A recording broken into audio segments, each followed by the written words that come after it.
So, ayan guys, at dahil na house arrest ako ng almost a week dahil sa measles ko. So, eto, lumabas na kami at nag-pizza kasi magugutom kami guys.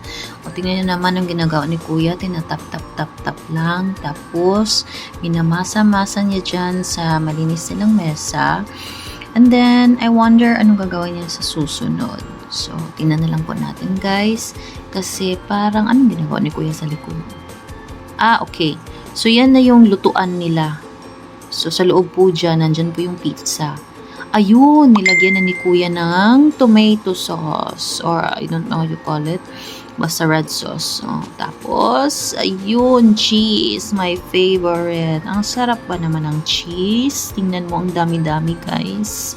Hindi kayo sinisave sa cheese. Talagang abundang-abunda. And then, mushroom. Wow. Sarap. Diyan, nilagyan pa ni ate ng onion. Ate, please, damihan mo pa ng onion. I like onions. I want more, ate, please. Put more. Ano yan? Pickles.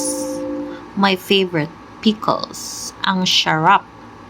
Oh, ayan. Ate, ba't hindi mo nilagyan sa kabila? O nga pala. 2 flavors pala to. So, yung kabila is plain cheese lang po. Yan. So, gagawin po niya ni ate pag matapos niyang ilagay yung mga kamatis na yan at saka lagyan pa niya ng atsyal is, ate, saan ka na? Are you there? Hello? Ayun yung atsyal, yan yung sinasabi ko. And then, ililipat niya yan dyan doon sa ano, yung parang may butas-butas na yan.